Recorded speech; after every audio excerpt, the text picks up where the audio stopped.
வணக்கம். நான் உங்கள் அன்பான சயின்டிபிக் வேதிக் அஸ்ட்ராலஜர் அஸ்ட்ரோரஞ்சி பேசுகிறேன். நல்லது நினைப்போம், நல்லதே நடக்கும். தொடர்ந்து நம்மளுடைய சேனல்ல வரக்கூடிய வீடியோஸ் எல்லாம் பார்த்துட்டு இருப்பீங்க நம்புறேன். அறிவியல் சார்ந்த ஜோதிட கருத்துக்கள் எந்தவித மூட நம்பிக்கைக்குள்ள போகாமல் மிகைப்படுத்தாமல் பார்த்து கொண்டிருக்கிறோம். சயின்டிபிக் வேதிக் அஸ்ட்ராலஜி முறையில ஒளி தத்துவம் எப்படி நம்மளுடைய பூர்வ புண்ணிய கர்மாவை இந்த வாழ்க்கையில் சாதகமான சாதகமற்ற சம்பவங்களாக வாழ்க்கை சம்பவங்களாக பலாபலன்களாக கொண்டு வருகிறது உருவெடுக்கிறதுங்கிறது பார்த்து கொண்டிருக்கிறோம். அந்த வகையில இந்த வீடியோல பாத்தீங்கன்னா கும்பராசிக்கு 2025 ஆங்கில புத்தாண்டின் முதல் மாதமாகிய ஜனவரி மாதம் எத்தகைய ஒரு பலாபலன்கள் நிறைந்த ஒரு மாதமாக இருக்க போகிறது என்று நம்ம பார்க்க போறோம். அதற்கு முன்னாடி நம்மளுடைய சேனல் ஃபர்ஸ்ட் டைம் வரவங்க மறக்காம சப்ஸ்கிரைப் பட்டன் கிளிக் பண்ணுங்க. உங்களுடைய ஃப்ரெண்ட்ஸ் அண்ட் ரிலேட்டிவ்ஸ்க்கு பிடிச்ச வீடியோஸ் அனுப்புங்க. ஸோ தட் உங்களுடைய சப்ஸ்கிரைப் பண்ணுறதுனால என்ன ஆகுதுன்னா உங்களுக்கு எல்லா வீடியோஸும் உங்களுக்கு வேணுங்கிற பலன்கள் நீங்கள் அனுபவிக்கலாம். இப்போ பார்த்தீங்கன்னா ஜனவரி மாதம் 2025 ஆண்டின் முதல் மாதம் எப்படி ஸ்டார்ட் ஆகுதுன்னு பார்த்தா, கும்பராசிக்காரர்களுக்கு இன்னும் ஒரு 3 மாசத்துல ஜென்ம சனி முடிகிற டைமா இருக்கிறதுனால சனி ராசிக்குள்ளேயே இருக்கிறார். குரு 4ஆம் இடத்துல நீடித்திருக்கிறார். ராகு 2ஆம் இடத்திலும், கேது 8ஆம் இடத்தில் குரு பார்வை பெறுகிறார். இந்த ஆண்டு கிரகத்தில் எந்த வித ஒரு மாற்றத்தையும் நம்ம பார்க்க போவதில்லை ஜனவரி மாதம்.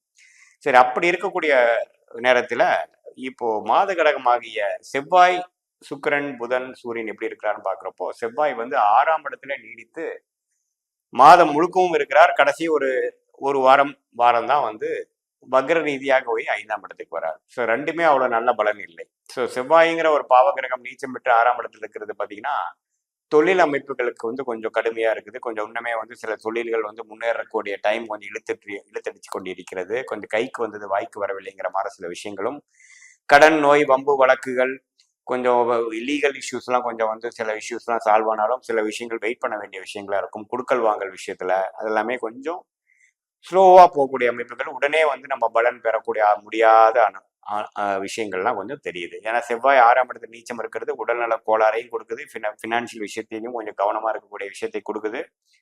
வம்பு வழக்குகள், கேஸு, லீகல் அது மாதிரி விஷயத்திலையும் கொஞ்சம் கவனமா இருந்து பார்த்து காய் நகர்த்த வேண்டிய விஷயங்கள் உண்டு. அதே சமயத்துல இப்போ சுக்கிரன் எப்படி இருக்கிறாருன்னு பாத்தீங்கன்னா ராசிக்குள்ளே இருக்கிறது ஓரளவுக்கு நல்ல ஒரு அமைப்பு. ஓரளவுக்கு ஒரு திடமா யோசிச்சு புத்திசாலித்தனமா யோசிச்சு செயல்படக்கூடிய அமைப்புகள், ஜென்மசனி முடியக்கூடிய அமைப்புகளை எப்படி ஒரு வாழ்க்கையில ஒரு முன்னேற்றத்தையும் பிரச்சனை இல்லாத ஒரு சுச்சுவேஷனுக்கு வர போறீங்களோ அதுக்கு வேணுங்கிற ஒரு ஆரம்ப கட்ட சில விஷயங்கள் ஜனவரி மாசத்துல பாசிட்டிவான ரிசல்ட்ஸ் கொடுக்கக்கூடிய அமைப்புகள் கண்டிப்பாக உண்டு. அது மாதத்தின் இறுதி 3 நாட்கள் பாத்தீங்கன்னா உச்சம் பெறுகிறார். 3ஆம் இடத்துல போய் உச்சம் பெறுவது அதுவும் ஒரு அருமையான பயிற்சியான ஒரு பலன் தான். ஸோ அது தவறில்லை. இப்போ புதன் பார்த்தீங்கன்னா 10ஆம் இடத்துல 3 நாள் இருந்து அதுக்கப்புறம் 2வது, 3வது, 4வது வாரம் போகும்பொழுது 11ஆம் இடம், 12ஆம் இடத்துக்கு போய் குரு பார்வை பெறுகிறார். இது ஒரு நல்ல விஷயங்கள் தான். இப்போ பார்த்தீங்கன்னா குழந்தைகள் மூலமாக சில நற்செய்திகள் பெறுவது, ஒரு அனுகூலமான செய்திகள், இதுவரைக்கும் இருக்கக்கூடிய சில தொழில் முயற்சி முதலீடுகளில் நல்ல லாபம் பெறுகிறது. அது மாதிரி விஷயங்கள்லாம் புதன் கண்டிப்பாக கொடுக்கக்கூடிய அமைப்புகள் இருக்கு. பொதுவாக புதன் திசை போயிட்டு இருக்கக்கூடிய கும்பராசிக்காரங்களுக்கெல்லாம் கொஞ்சம் பாசிட்டிவான ரிசல்ட்ஸ் வரக்கூடிய அமைப்புகள் ஜனவரி மாதத்திலிருந்து இருக்கக்கூடிய அமைப்புகள் உண்டு. சூரியனும் பார்த்தீங்கன்னா 11ஆம் இடத்துல இருக்கிற சூரியன் 12ஆம் இடத்துக்கு வராது. ஸோ 7ஆம் வீட்டு அதிபதியே 11ஆம் வீட்டுக்கு வரும் பொழுது கொஞ்சம் டிராவலிங் கொடுக்கக்கூடிய அமைப்பு, வெளிமாநிலம் வெளிநாடெல்லாம் போகக்கூடிய அமைப்புக்கு ஒரு வேலை விஷயமாக, பிசினஸ் விஷயமாக போகக்கூடிய அமைப்புகள்லாம் கொடுக்குதுங்க.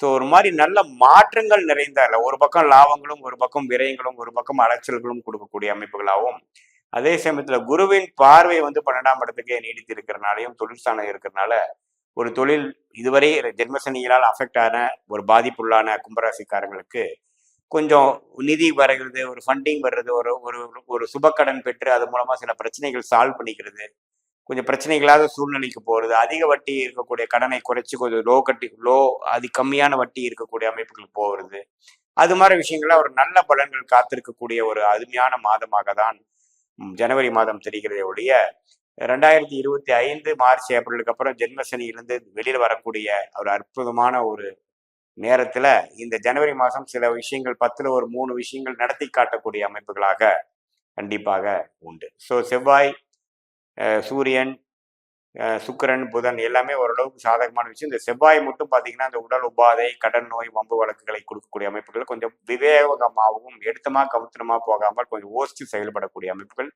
கண்டிப்பாக தேவை. வீரமா விவேகமா அப்படின்னா விவேகமாக செயல்பட வேண்டும். இன்னுமே ஜென்மசனியின் தாக்கத்துல இன்னொரு 3 மாதம் 4 மாதம் இருக்கிறதுனால பொறுமையாக போகணுங்கிறது அறிவுக்கப்படுகிறது. இதுதான் பார்த்தீங்கன்னா ஜனவரி மாதம் வந்து கும்பராசிக்காரர்களுக்கு எத்தகைய ஒரு பலன் கொடுக்கக்கூடிய அமைப்பு இருக்குது. ராகு 2ஆம் இடத்திலே இருக்கிறது வந்து இன்னுமே பண விஷயத்தில் பார்த்தீங்கன்னா கொஞ்சம் அப்ஸ் அண்ட் டவுன்ஸ் இருக்கிறது. முதல்ல இருந்த வருமானத்தை பெறுவதற்கு இன்னுமே ஒரு 6-7 மாதம் ஆகக்கூடிய அமைப்புகள் இருக்குது. குரு வந்து 8ஆம் வீட்டை பார்க்கறதுனால பார்த்தீங்கன்னா கொஞ்சம் ஒரு மாதிரி பண கஷ்டமாக இருந்தாலும் கொஞ்சம் சில சமாளிச்சுக்கக்கூடிய முடியும். கொஞ்சம் ரொட்டேஷனில் சிலதை பண்ணிக்கக்கூடிய அமைப்புகள் கண்டிப்பாக உண்டு. அப்படியே வந்து நம்ம ஸ்டாண்ட் ஸ்டில் ஆகி ஒரு வாழ்வாதாரம் இழக்கிற அளவுக்கு மோசமாக போக்க அமைப்புகளாக ஒன்றுமே இல்லை. ஸோ அதெல்லாம் கொஞ்சம் சாதகமாக தான் கும்பராசிக்காரர்களுக்கு கண்டிப்பாக உண்டு. இது வந்து ஒரு பொதுவான பலன்களை தவிர உங்களுடைய பிறந்த தேதி, பிறந்த நேரம், பிறந்த ஊர்கள் மூலமாக வரக்கூடிய ஜென்ம ஜாதகத்துல என்ன தசாபுக்திகள் போய் கொண்டிருக்கிறது, உங்க என்ன லக்னத்துல பிறந்தீங்க, அந்த லக்னாதிபதி எப்படி இருக்குது, தசநாதன் புக்திநாதன் இப்ப நான் சொல்லக்கூடிய கோச்சாரத்தில் எப்படி இருக்கிறாருங்களா பொறுத்துதான் ஒரு துல்லியமான பலன்கள் அடுத்து வரக்கூடிய ஆண்டுகள் எப்படி நம்ம வாழ்க்கையை வந்து நகர்ந்து கொண்டு போகிறது, எது மாதிரி முடிவுகள் எடுத்தால் நல்லதா சாதகமான பலன்கள் கிடைக்குங்கிற மாதிரி சில துல்லியமான பலன்கள் நம்ம எடுக்கலாங்கிறது தெரிஞ்சுக்கணும். இது வந்து ஒரு பொதுவான பலன்களே. மீண்டும் மற்றொரு காணொலியில் சந்திப்போம். நன்றி, வணக்கம்.